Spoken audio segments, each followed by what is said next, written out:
Mauritius airport के बाहर हमारा पुष्प माला पहना कर स्वागत करवाया गया। यहाँ का आतिथ्य बड़ा ही अच्छा रहा, व्यवस्था इन लोगों ने अच्छी की। यह एयरपोर्ट के बाहर का दृश्य है, निकासी है, और हमारे साथ हमारे लोग, हमारे ग्रुप आगे है। मैं यहाँ आपको फ्रंट कैमरे से, ये हमारे लोग, ये हमारा ग्रुप है।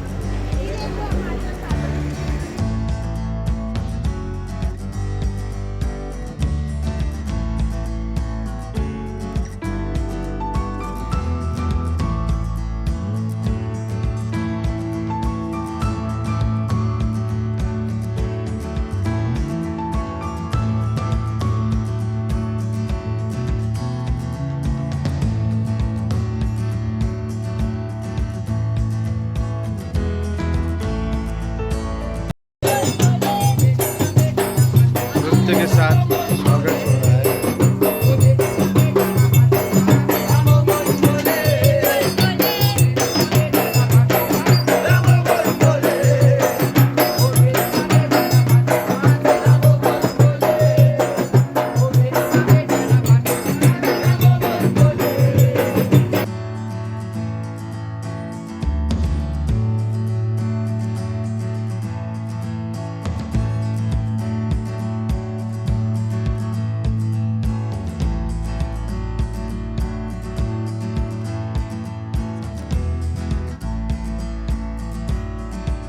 महात्मा गांधी संस्थान में पहुंच गए हैं। बड़ी सुंदर ऐसी जगह है,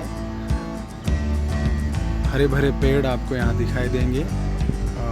पहाड़ों के बीच में, सुंदर से शहर के बीच में ये जगह है। और ये महात्मा गांधी जी की प्रतिमा दिखाई दे रही है आपको। ये सुंदर सी जगह है। ये महात्मा गांधी संस्थान की बिल्डिंग है। हमें यहाँ कॉन्फ्रेंस के लिए चलना है, तो सभी लोग यहाँ चल रहे हैं। तो ये अक्षर का कुछ दिखाई दे रहा है। हम आगे बढ़ रहे हैं। यह मैं कॉन्फ्रेंस हॉल की ओर जा रहा हूँ।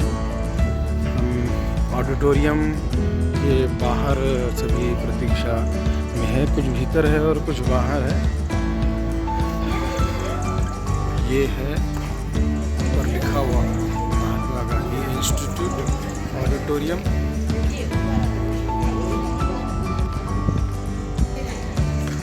हम चले भीतर, चलते देखते हमारा स्वागत आज का। Thank you. मेनू है ये, हिंदी आती है आपको? अरे वाह, क्या शुभ नाम है आपका? सरिता। वाह, बहुत सुंदर नाम है, धन्यवाद। ये महात्मा गांधी इंस्टीट्यूट का ऑडिटोरियम है और हम भीतर जा रहे हैं। और अगर आपको लगे कि कहीं बैठे और पास आप लोग बैठे हैं तो एक कुर्सी छोड़कर भी। यह महात्मा गांधी इंस्टीट्यूट का सभागार है। सभागार ऊंचा है और इस तरह से लाइटिंग की हुई है। इसकी लाइट फिर से चालू कर दी।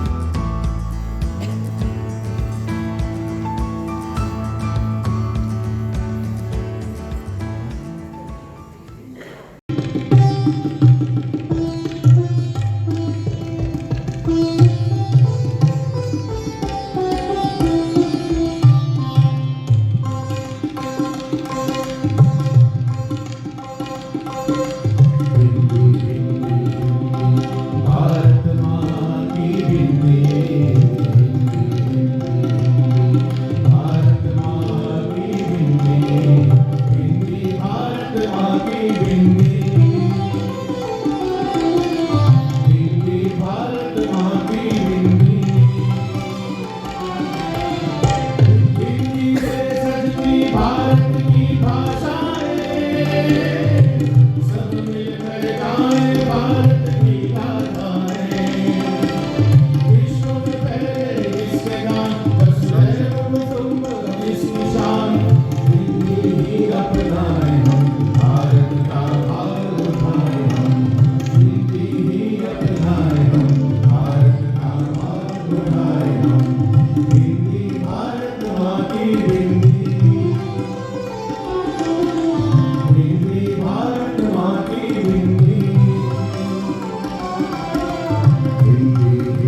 तेरे नाम जो कर जावा कम है वो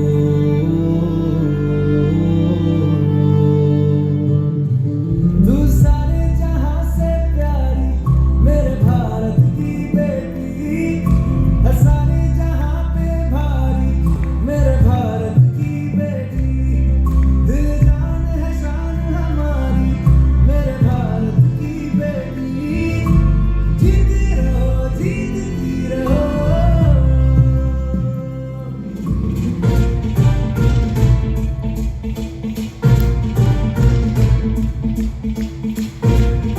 जनातली गलज्जलं प्रवाहपावितस्थले कलेवलम्ब्य लम्बितां भुजङ्गजङ्गमालिकां कमड्डमड्डमड्डमन्निनादवड्डमर्वयं चकार चण्डताण्डवं तनोतु नः शिवं शिवं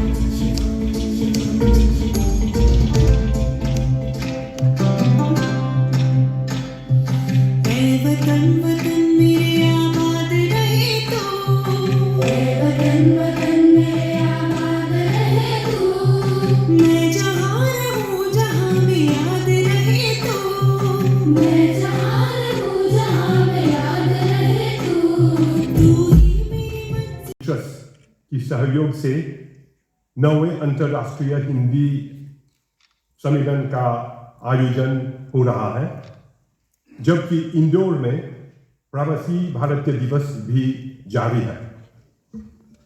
मैं भारत से आए हुए सभी प्रतिष्ठित विद्वानों को मॉरिशस देश में स्वागत करता हूं।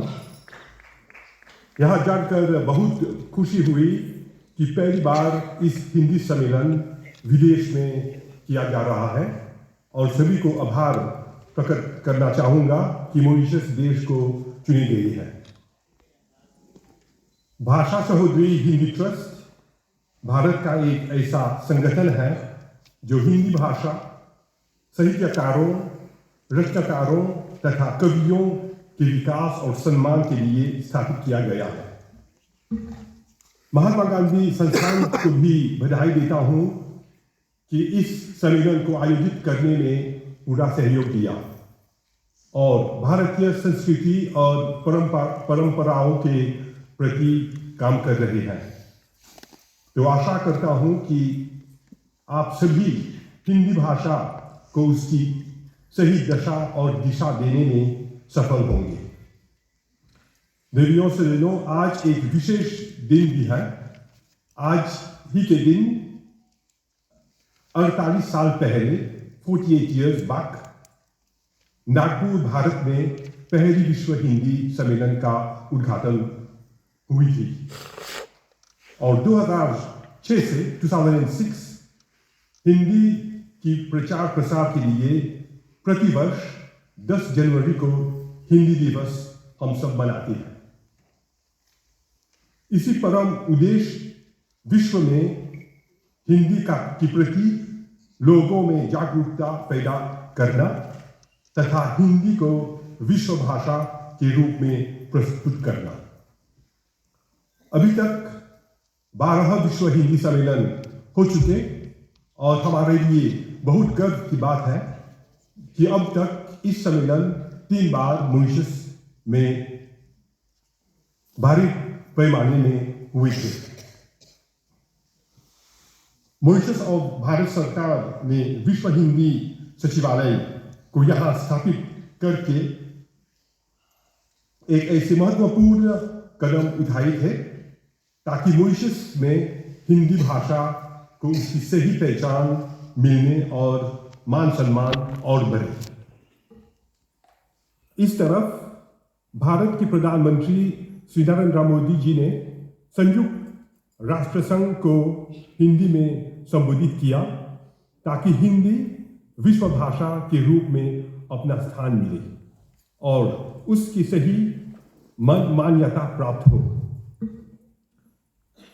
भाइयों और बहनों, मॉरिशस में हिंदी भाषा को एक विशेष स्थान दिया गया है और एक अमूल्य विरासत माना जाता है। जब हमारे पूर्वजों मॉरिशस में आए थे, दुख सहे के बावजूद अपनी परंपरा, संस्कृति और भाषा को सुरक्षित रखे। बैठकाएं मकतब इत्यादि खोले ताकि वे पीढ़ियों से पीढ़ियों तक अपनी भाषा और संस्कृति को सौंप सकें। मॉरिशस में जब हिंदी की प्रगति की बात होती है तो कई सामाजिक और सांस्कृतिक संगठनों के योगदान को रेखांकित करना महत्वपूर्ण है। 20वीं सदी से पहले बटकाओं के माध्यम से हिंदी का प्रचार प्रसार शुरू किया और उसके बाद सभी हिंदी पढ़ने वाले छात्रों हिंदी साहित्य सम्मेलन इलाहाबाद के जरिए परीक्षाएं लेने का मौका मिलने लगे। 1949 में भारत सरकार के सहयोग से मॉरिशस के सभी हिंदी अध्यापक औपचारिक रूप से टीचर ट्रेनिंग कॉलेज में ट्रेनिंग प्राप्त की। 1963 में हिंदी प्राथमिक कक्षा में शामिल किया गया। 1974 में माध्यमिक स्तर पर हिंदी की पढ़ाई शुरू हुई।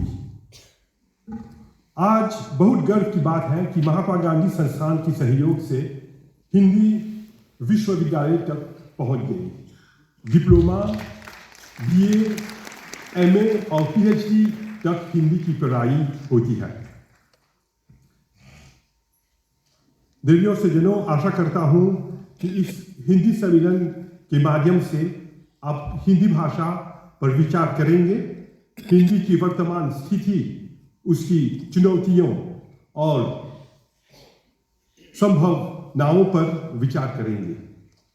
मुझे पूरा विश्वास है कि हिंदी भाषा को समृद्ध बनाने के लिए और भी कई रास्ते खुलेंगे। Ladies and gentlemen,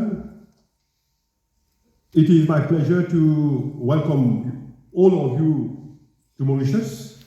I am told that you came from different states of India, and also you have got a few delegates coming from abroad. It is my pleasure as President of the Republic of Mauritius to welcome all of you here. And just to reiterate that government is fully committed to provide full support for the promotion of all our ancestral languages, including Hindi. Our aim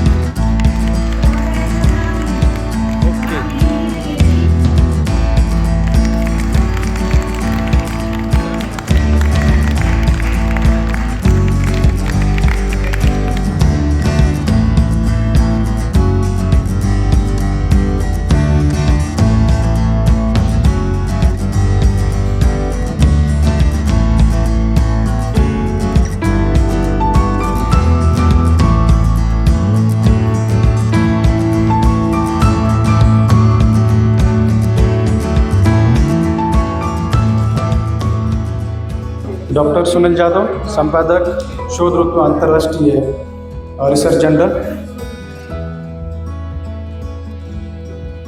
किसी भी देश में व्यक्ति और समाज का स्वास्थ्य उसके तन और मन के स्वास्थ्य पर निर्भर होता है। यदि व्यक्ति का मन और तन स्वस्थ नहीं है तो देश की प्रगति ठीक से नहीं हो पाती। इसलिए तन के साथ मन का स्वास्थ्य होना बहुत जरूरी है।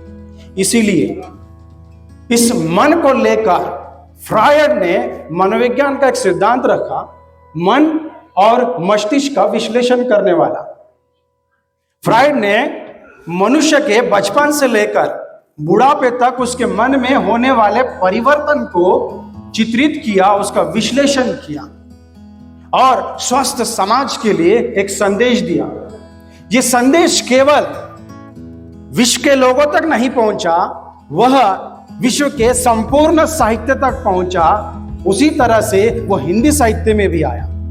हिंदी साहित्य में हम सबसे पहले ये मनोवैज्ञानिक या मनोविश्लेषण पर लिखने वाले लेखक जो है साहित्यकार जैनेन्द्र इलाचंद्र जोशी आज्ञे के रूप में हम देखते हैं। आज्ञे का साहित्य जब जैनेन्द्र का साहित्य जब हम पढ़ते हैं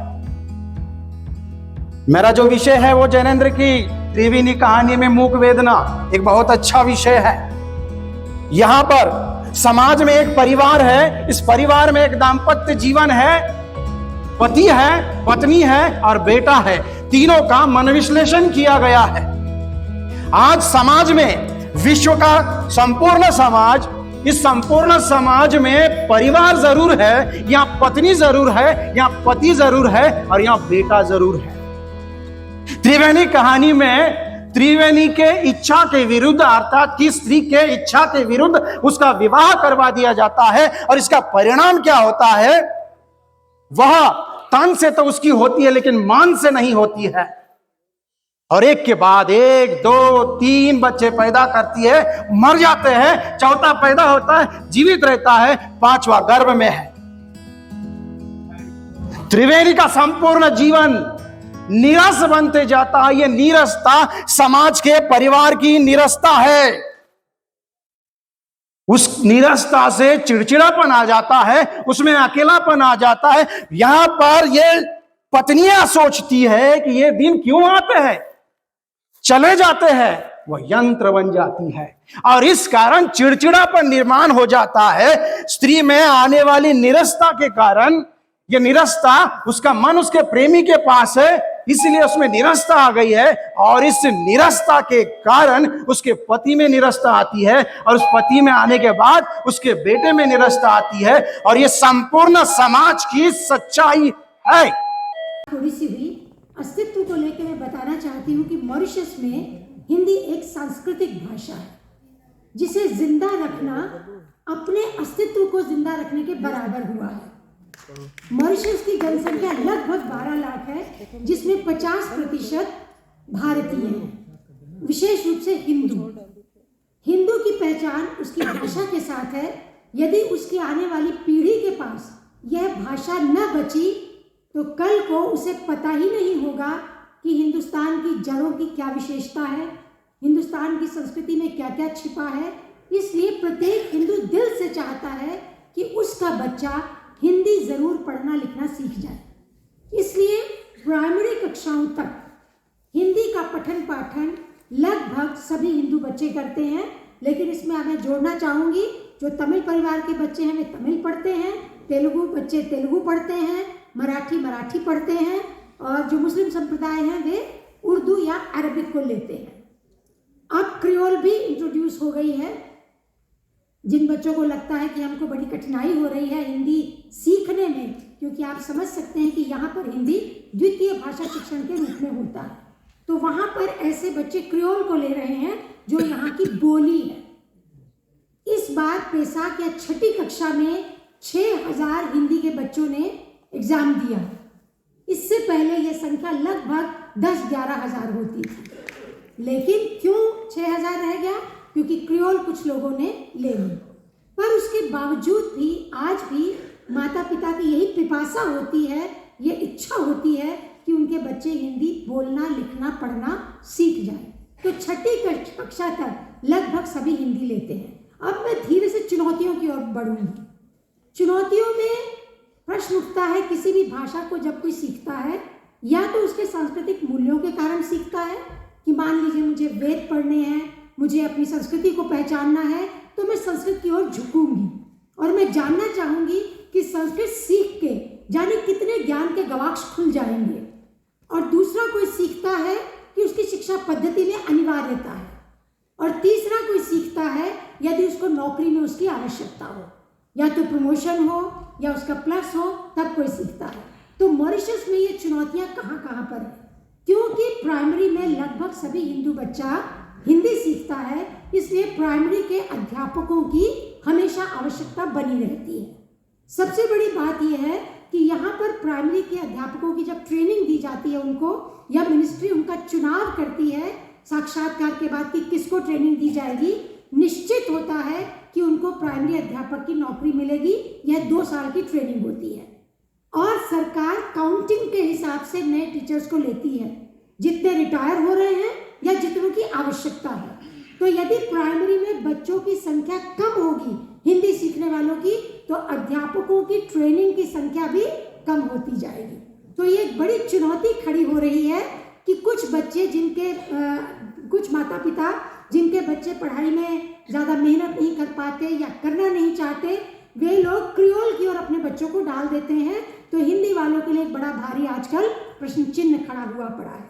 लेकिन शुक्र है या हम धन्यवाद करते हैं इस देश के पंडित समाज का, पुजारी, पंडित, जो लोग धार्मिक संस्थाओं से जुड़े हुए हैं, वहाँ पर भी उनको हिंदी में धर्म की शिक्षा दी जाती है, संस्कृत के मंत्र तैयार करवाए जाते हैं, ट्रेनिंग दी जाती है। आपको जानकर आश्चर्य होगा कि इस देश में अंत्येष्टि संस्कार भी महिलाएं करती हैं। जो महिलाएं पंडिता हैं वे जाती हैं शमशान घाट पर, और शमशान घाट पर वे मंत्र पाठ करती हैं और अंत्येष्टि क्रिया होती है। आर्य समाज ने सबसे पहले इसके प्रति अपना कदम उठाया और आज कितनी ही पंडिताएं इस कार्य को भी पूरा कर रही हैं। तो इस प्रकार से आप यदि अफ्रीका में जाएं तो आप पाएंगे कि वहाँ के पंडित पादरियों की तरह चोगा पहनकर हवन इत्यादि करवाते हैं। लेकिन यहाँ पर आज भी पंडित समाज भारतीय वेशभूषा में होता है, हिंदी में बात करता है। यदि कोई क्रियोल में बोलता है तो ये समाज उसको मन से स्वीकार नहीं कर पाता है। उनको लगता है कि पूजा पाठ हिंदी में ही होना चाहिए। तो एक पूरा पंडित वर्ग भी नौकरियों पर रहता है, मतलब उसमें चाहे जितनी भी आय है वो एक साधन है उनका। इसी तरह से सेकेंडरी स्कूल्स में भी बच्चे 7वीं 8वीं, यहाँ प्राइमरी 6ठी तक होती है, 7वीं 8वीं 9वीं कक्षा में लगभग हिंदी एक विषय के रूप में वे लेते हैं। तो वहाँ पर भी अध्यापकों की आवश्यकता रहती है और उसके कारण भी हमारे कई बच्चे ट्रेनिंग करते हैं पीजीसी की और वे हिंदी एजुकेटर बनने का प्रयास करते हैं। उसके बाद आता है सेकेंडरी तक आते आते भारत वाली स्थिति है। 6000 बच्चा प्राइमरी में अपीयर होता है और सेकेंडरी या एचएससी में आते आते केवल 25 बच्चे हिंदी के रह जाते हैं, वह भी मुश्किल से। तो आप देख सकते हैं कि संख्या का ग्राफ कैसे गिरता है। और फिर यूनिवर्सिटी या विश्वविद्यालय स्तर पर ये बच्चे हमारे पास एक कक्षा में 30 से 35 या 40 तक आते हैं। तो हिंदी विभाग में 10 प्राध्यापक हैं यहाँ पर, लेकिन ये 10 प्राध्यापक अलग अलग विभागों में भी अपनी सेवाएं महात्मा गांधी संस्थान को प्रदान करते हैं। फिर हमारे यहाँ साहित्यकार हैं जो हिंदी लिखते हैं, हिंदी की प्रतियोगिताएं होती हैं, हिंदी स्पीकिंग यूनियन है, उसमें भी लोग कार्यरत हैं, सरकार उनको भी एक तनख्वाह देती है। लेकिन साहित्यकार लिखते हैं अपनी रुचि के लिए, पाठक पढ़ते हैं, विदेशी स्वदेशी दोनों, और साहित्यकार इसी से ही प्रेरित होकर आज आपने देखा ही अपनी एक पुस्तक के विमोचन के लिए साहित्यकारों की पीड़ा और पिपासा को आपने महसूस किया होगा। देखिए, व्यक्ति एक पुस्तक लिख के उसको सिर्फ इतना चाहिए कि उसका विमोचन हो जाए और एक चित्र उसके पास आ जाए। साहित्यकार की पीड़ा खास करके हिंदी वाले की सभी जगह पर लगभग वही है। तो मॉरिशस में चुनौतियां बहुत अधिक हैं, लेकिन उसके बावजूद भी हिंदी के प्रति जो प्रेम है वह रास्ते निकालता ही रहता है। और हिंदी जानने वाले बच्चों को जब वे अन्य कहीं पर साक्षात्कार लिए जाते हैं तो यह उनका एक प्लस पॉइंट होता है। विश्व हिंदी सचिवालय यहाँ पर है, वहाँ पर भी जितने लोग कार्यरत हैं सबको हिंदी भी आनी चाहिए। हाईकॉम में भी हिंदी भी आनी चाहिए। तो इस प्रकार से हम देखते हैं कि हिंदी यहाँ के बच्चों के लिए एक विशेषता बन जाती है। इसीलिए बहुत से क्रिश्चियन समुदाय के लोग भी अपने बच्चों को आज हिंदी पढ़ा रहे हैं। तो अहिंदी भाषी छात्र भी हिंदी पढ़ रहे हैं। चुनौतियां तो रहेंगी ही, यदि चुनौतियां ना हो तो हमारा और आपका काम ही खत्म हो जाएगा। नमस्कार। धन्यवाद। मंच पर आसीन आज के सत्र के अध्यक्ष जयकांत मिश्रा जी और सभागार में उपस्थित भारत और मॉरिशस के सभी हिंदी प्रेमी, समय का दबाव है और जो है मैं सोचा था कि कुछ पर्चा पढ़ूंगा पर समय नहीं है। तो गिरमिटिया जैसे कि अभी जो है मेरी सहयोगी उसने जो है कि साहित्य को प्रवासी साहित्य को उन्होंने लिया और जो है कि गिरमिटिया मजदूरों की उन्होंने बात की कि किस तरह से भारत से आए हुए जो हमारे पूर्वज 1834 में जब यहाँ पे पधारे थे तो कितना उनको संघर्ष करना पड़ा, उन्होंने एक रचना के माध्यम से दिखाया। और इसी तरह से पूरी रचना है, आप यहाँ की जो है कि आप अगर काव्य लें या कथा साहित्य लें, कहानी उपन्यास लें या नाटक लें, सब में आपको जो है कि एक जो इतिहास है, जो मॉरिशस का जो इतिहास है और हमारे पूर्वजों का मूलतः हमारे पूर्वजों का जो इतिहास है, जो दर्द है, जो संघर्ष है, वो बयान होता है। तो एक कविता है जिसमें कि गिरमिटिया किस तरह से जो है कि गिरमिटिया मजदूर यहाँ पे आए थे और उन्होंने कितना संघर्ष किया, किस तरह से उन्होंने अपने आप को यहाँ पर अपना जीवन जिया और जीवन जीने के बाद, संघर्ष के बाद जो है कि मॉरिशस को उसने आज जो आप देख रहे हैं उस मॉरिशस के निर्माण के पीछे जो उनकी क्या भूमिका रही, इस पर जो है कि एक जो है छोटी सी कविता मैंने लिखी थी, वो आपको सुनाता हूँ। एक पक्ष दूसरा। वह आता है गिरमिटिया, वह मॉरिशस आता है गन्ने की खेती के लिए, आशा विश्वास साथ लिए, कोड़ों की बौछार खाता है। वह मॉरिशस आता है बेबस, निराश और हताश, शोकित, विस्मित और उदास, करुण गीत गाता है। वह मॉरिशस आता है दमित, शमित, संतप्त मानव, हृदय तप्त उद्दीप्त मानव, स्वतंत्र सुख दिलाता है। वह मॉरिशस आता है दुखी और सजल नयन, श्रम तप प्रेम मग्न, टापू को स्वर्ग बनाता है। तो ये 1834 जो है पूरे विश्व में जब अप्रवासन का दौर जब शुरू हुआ था, तो मॉरिशस जो है मॉरिशस जो है कि पहला पड़ाव बना था अप्रवासन का। उसके बाद तमाम लोग जो हैं कि वह त्रिनिदाद, गयाना, सूरीनाम, फिजी, इन देशों में जो है कि लोग गए और जो है हमारे अप्रवासी मजदूर, अप्रवासी श्रमिक या गिरमिटिया मजदूर गए हैं, वे आए। बहुत सारी बातें जो है कि इतिहास की बातें जो है कि आपके जो उद्घाटन सत्र में जो है कि हमारे चेयरमैन साहब ने भी की, राष्ट्रपति ने भी की। एक दो और महत्वपूर्ण बिंदु जो है कि मैं जोड़ना चाहूँगा कि एक तो जो है कि भारत भी उपनिवेश था अंग्रेज़ों का, और मॉरिशस भी जो है कि अंग्रेज़ों का जो है कि वह उपनिवेश था। पर भारत में भी जो आज़ादी की लड़ाई जो है कि जो सब लड़ाई होती है अंग्रेज़ों से मुक्ति के लिए जो है लड़ाई होती है। पर मॉरिशस में क्या है कि जो है कि वह अंग्रेजी साम्राज्य से मुक्ति के साथ साथ जो है मॉरिशस की जो लड़ाई है, मॉरिशस की जो स्वतंत्रता है, वह जो है भाषा, संस्कृति, अपनी अस्मिता की सुरक्षा और उसकी रक्षा के साथ खड़ी होती है। अंग्रेज़ों से जो है कि हमें जो है कि अंग्रेज़ों की दास्ता से हमें मुक्त होना है, पर साथ में हमें जो है कि लड़ाई, एक तरफ ये लड़ाई चल रही थी कि हमें अपनी भाषा को, अपनी संस्कृति को, अपनी अस्मिता, जिससे हमारी अस्मिता बनी हुई है, उसको यहाँ पे स्थापित की जाए।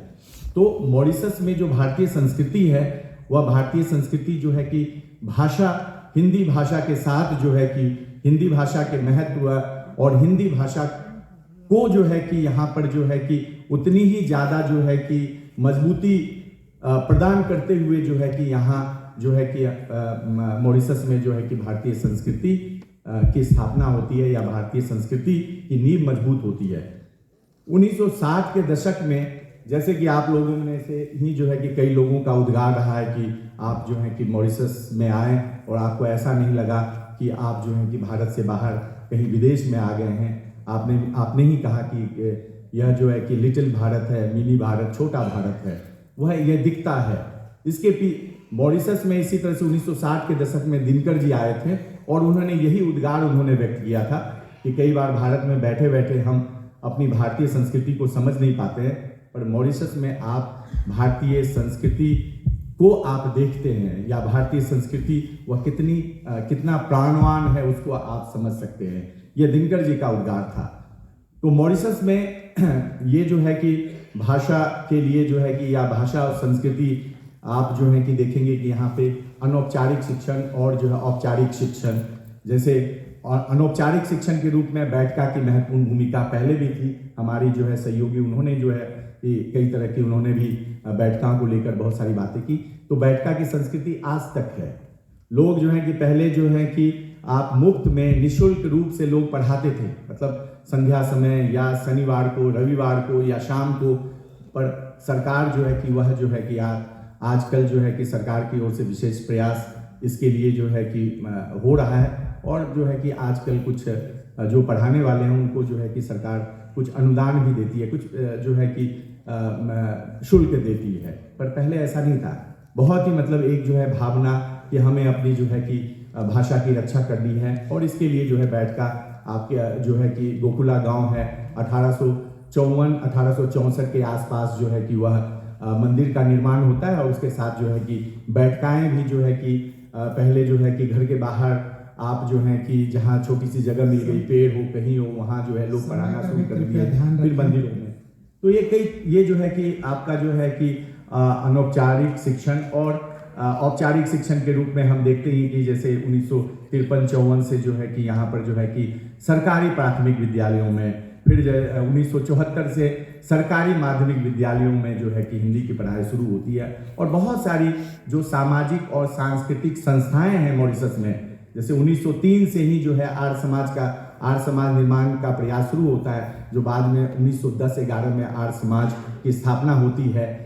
और वहाँ आर्य समाज हो गया, रविवेद हो गया, आपका जो है कि हिंदू महासभा हो गया, हिंदी प्रचारणी सभा 1926, तिलक महाविद्यालय फिर 1935 से हिंदी प्रचारणी सभा सक्रिय भूमिका निभाती है। तो कई जो है कि सामाजिक और सांस्कृतिक संस्थाओं द्वारा जो है कि भाषा और संस्कृति के लिए मॉरिशस में प्रयास हो रहा है। यहाँ आपका जो है कि कई ऐसे भारत से गए हुए जो है कि मॉरिशस से गए हुए लोग भारत में जो है कि शिक्षा प्राप्त करके यहाँ पर भी जो है कि जो लोग गए जो कुछ।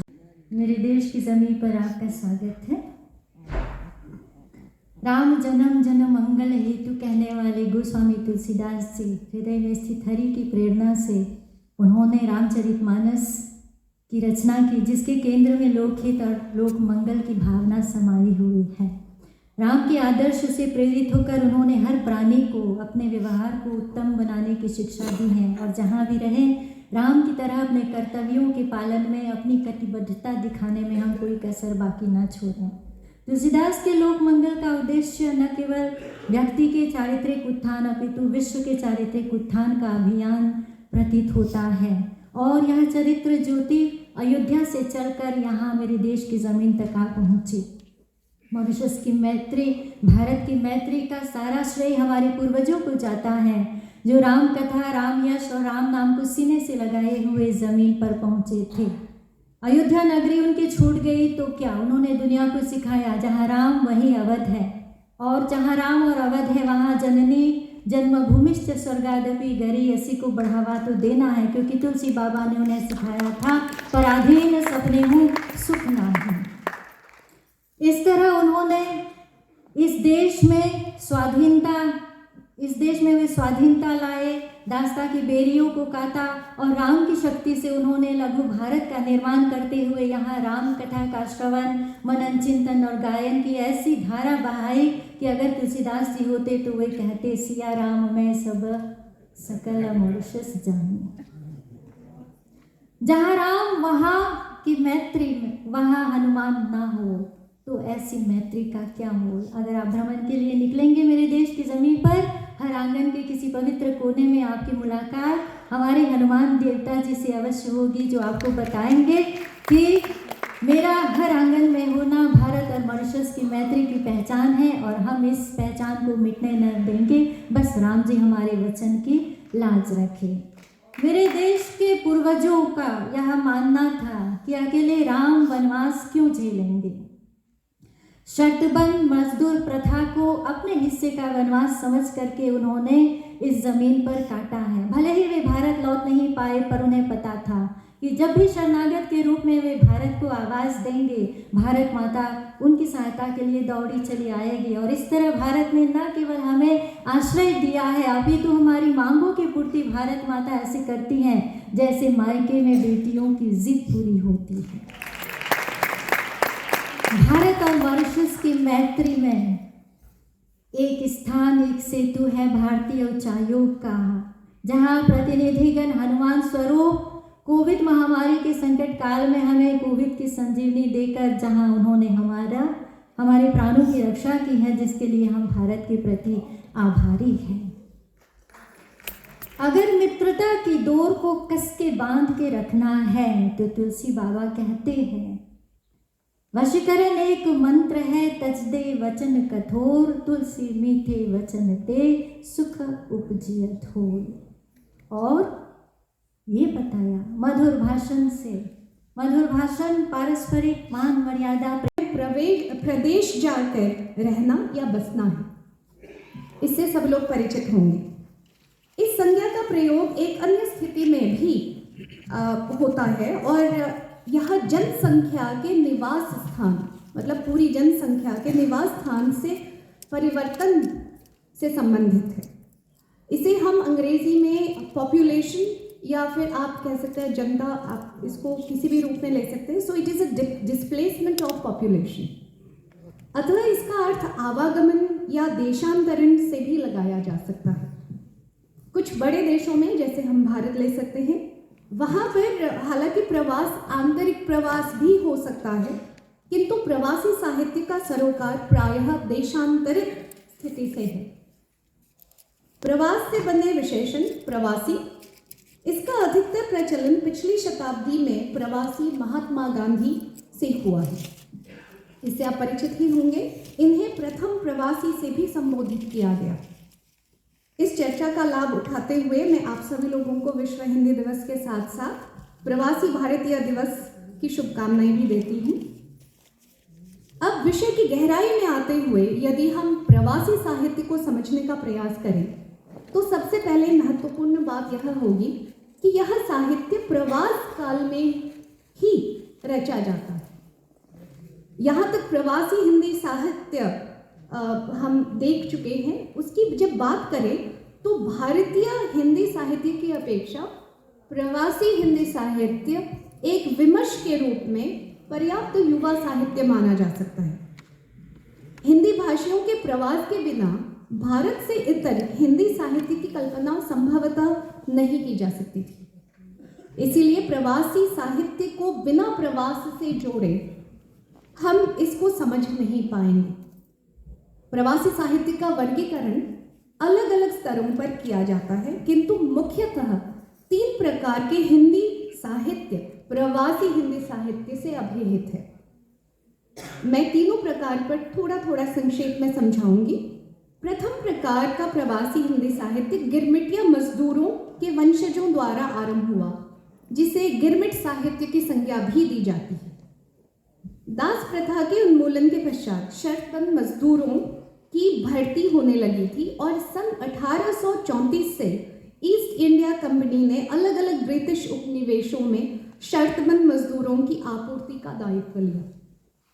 इस प्रकार हजारों की संख्या में भारत के विविध क्षेत्रों से निकलकर विशेषकर हिंदी भाषी क्षेत्रों से भी भारतीय मजदूरों को मॉरिशस, फिजी, ट्रिनिडाड और टोबैगो, सूरीनाम, दक्षिण अफ्रीका, गयाना आदि देशों में रवाना किया गया। इससे आप परिचित भी होंगे क्योंकि आप ऐसे देश में हैं जहाँ पर हम स्वयं भारतीय मूल के हैं।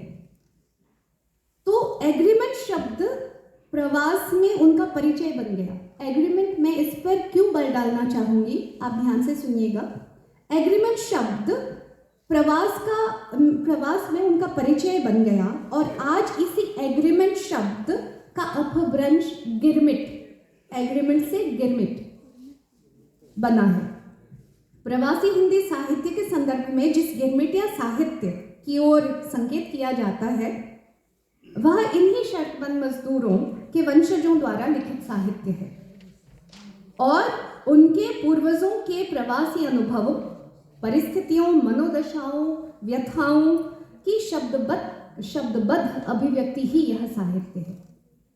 अभिमन्यु अनंत, सोमदत्त बखोरी, रामदेव धुरंधर, हेमराज सुंदर, राज हीरामन आदि आदि कई ऐसे नाम आपको मिलेंगे जो मॉरिशस, फिजी, सूरीनाम आदि देशों के गिरमिट वंशज हैं और वे इन गिरमिट साहित्य के अंतर्गत उल्लेखनीय हैं।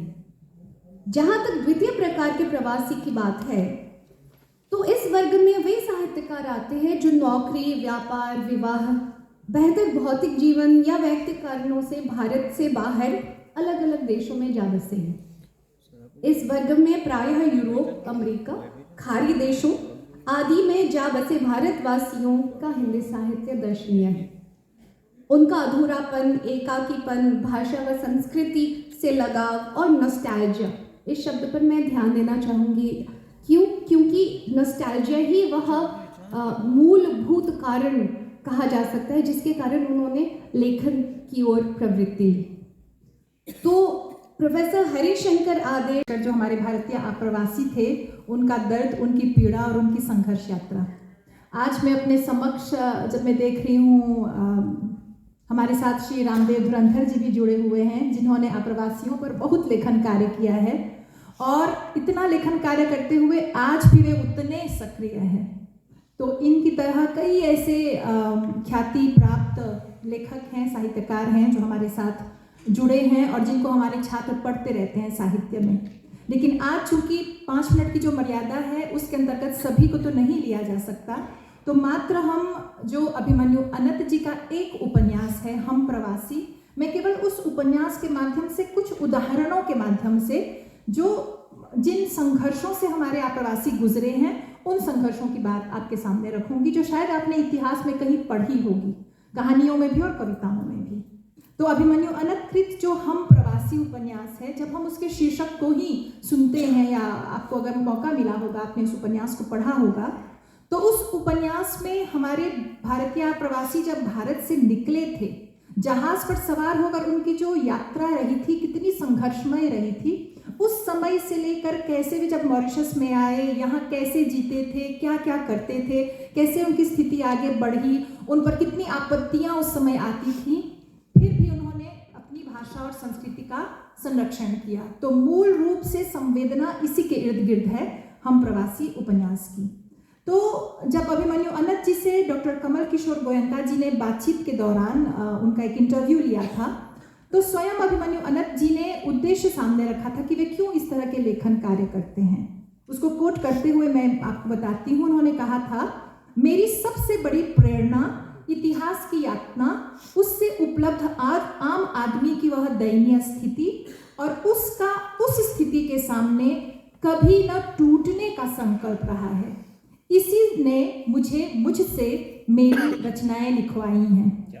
तो मूल रूप से चाहे रामदेव धुरंधर जी को ले लीजिए, चाहे अन्य जितने हमारे लेखक हैं, उनकी कहानियों में, उनके उपन्यासों में यही दर्द दृष्टिगोचर होता है।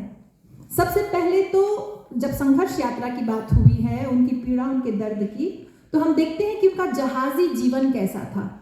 कभी कभी कई महीनों तक वे जहाज पर सवार होकर आते थे और इस उपन्यास में कहा गया है, वैसे तो जहाज अनेक थी उस समय, उसमें डोना कामेलिया जहाज पर सवार होकर कलकत्ता से वे मॉरिशस आए थे और उस दारुण अवस्था को उन्होंने बताया कि कभी कभी कई प्राकृतिक प्रकोपों का सामना हमारे आप्रवासियों को करना पड़ता था और मलेरिया जैसी बीमारियों का भी शिकार वे हो जाते थे। भोजन कैसा मिलता था, अनुमान लगाइए, उस समय तो फ्रिज ये सब नहीं थे जहाज़ों में। तो उन्होंने लिखा है उपन्यास में, बासी भात, खट्टी हो चली दाल, दुर्गंध भरा पानी, रात भर उल्टी धारावाही मृत्यु की वह पहली किस्त थी। देखते देखते ही गोदाम में चूहों का हुजूम दिखाई देता था। कई भारतीयों ने बीमारी से लड़ते लड़ते जहाज में ही दम तोड़ दिया था। सीतामा के सामने ही उसके पति आया सामी के शव को समुद्र में फेंक दिया गया था, क्योंकि उस समय क्या किया जाए, शव वैसा पड़ा रहेगा तो बाकी सभी लोग संक्रमित हो जाएंगे। तो इस दृष्टि से भीषण परिस्थितियों से गुजर कर वे आए और यहाँ तक कि एक स्त्री गर्भवती थी। अब जब आप नाम सुनेंगे, जुबैदा, चंपा, आया सामी, क्योंकि अलग अलग मूल के लोग, संप्रदाय, धर्म के लोग एक साथ मिलकर आ रहे थे ना। तो इस तरह से पात्रों के माध्यम से हम देखते हैं कि कैसे जहाज में चूंकि इलाज और दवा दारू की सुविधा नहीं थी, कई लोगों की मृत्यु हो जाती थी, कई लोग बीमार हो जाते थे। उनसे तो कहा गया था कि मॉरिशस पहुंचोगे, पत्थर उलाटोगे तो तुम्हें सोना मिलेगा, लेकिन वास्तव में यह जो मोह भंग था यहाँ आते ही उनको पता चल गया। वह बीमारी जो 10 दिन पहले शुरू हुई थी, वास्तव में परोसे जा रहे भोजन और पीने के पानी की वजह से फैली। कुछ लापरवाही और मानसिक आतंक के कारण तथा इलाज और दवा के अभाव के कारण इनकी जानें गंवानी पड़ी, उनको जान गंवानी पड़ी। तो इस तरह के कई उदाहरण आपको इस उपन्यास में मिलेंगे। दूसरी जो बहुत ही विषम संकट उन पर पड़ी थी, वह थी धर्म परिवर्तन का संकट। हम सभी जानते हैं, तरह तरह के प्रलोभन उस समय सरकार दे रही थी। तुम अपना धर्म बदल लोगे तो हम तुम्हारी स्थिति सुधर जाएगी अन्यों की तुलना में, तो तुम हमारे बाबू बन जाओ, तुम हमारे लिए काम करो और बाकी लोगों को जैसे बोलते हैं ना ब्रेन वॉश करो, ताकि वे अपने धर्म को परिवर्तित कर दें। तो इस मूल समस्या को भी हम प्रवासी उपन्यास में रखा गया है और एक जगह बताया भी गया था जो कि अच्छी बात नहीं थी। कुछ ऐसे परंपरा का मूल्यांकन पर बात करेंगे। अध्यक्ष महोदय जी और सभा में उपस्थित सभी विद्वज्जनों को मेरा करजोर प्रणाम। जी, आवाज़ खुद बुलंद है, माइक की इतनी ज़रूरत नहीं पड़ती है। अच्छा, मेरे शोध का शीर्षक है मॉरिशसीय स्वातंत्र्योत्तर हिंदी कहानी में भारतवंशी नारी का बदलता स्वरूप। आप लोग मुझसे सहमत होंगे कि 5 मिनट में इस शोध को बांधना बहुत मुश्किल है, तो बस थोड़ा सा इस शोध पत्र के बारे में, जिसका उद्देश्य मुख्य रूप से मॉरिशस की स्वातंत्र्योत्तर हिंदी कहानियों के कथ्य का अध्ययन कर भारतवंशी नारी के बदलते स्वरूप का विश्लेषण किया गया है और इसका उद्देश्य नारी की पारिवारिक तथा सामाजिक भूमिका पर प्रकाश डालते हुए उसके बदलते स्वरूप का वैज्ञानिक दृष्टि से मूल्यांकन करना है। कहानियों में अभिव्यक्त विभिन्न सामाजिक सांस्कृतिक पहलुओं का विश्लेषण करना शोध का प्रमुख उद्देश्य है और शोध प्रवृत्ति की दृष्टि से समाजशास्त्रीय कालक्रमिक तथा साहित्यिक पद्धति को यहाँ पर प्रमुखता दी गई है। शोध पत्र का थोड़ा सा सामान्य परिचय, इसमें स्वातंत्र्योत्तर समाज, उसकी पृष्ठभूमि तथा विकास के बारे में शोध किया गया है। इसके साथ ही मॉरिशस की स्वातंत्र्योत्तर हिंदी कहानी, स्वातंत्र्योत्तर समाज में नारी की स्थिति, स्वातंत्र्योत्तर साहित्य में नारी और स्वातंत्र्योत्तर कहानी में भारतवंशी नारी के बदलते स्वरूप पर प्रकाश डाला गया है। आप लोगों की भूमिका के लिए थोड़ी सी एक पृष्ठभूमि बांधते हैं। आज़ादी के बाद जब 1976 में ही निःशुल्क, कुछ ही साल बाद सरकार निःशुल्क शिक्षा का अभियान चलाती है और उस समय देश के विकास और समाज के ढांचे में भी काफ़ी बदलाव आता है, क्योंकि उस समय कृषि प्रधान समाज होते हुए 70 और 80 के दशक में देश में नए नए जो इंडस्ट्रीज़ हैं, औद्योगिकरण आता है और इसके साथ ही 80 के दशक में पर्यटन उद्योग का भी गठन किया जाता है और फिर 90 के दशक से ICT, नॉलेज हब, टूरिज़्म, ये सब और जोर पकड़ लेता है। मॉरिशस की स्वातंत्र्योत्तर हिंदी कहानी अपने आप में देश के एक नूतन युग के आरंभ से शुरू होता है और इस काल का चित्रण डॉक्टर गोयनका के शब्दों में इस प्रकार किया गया है।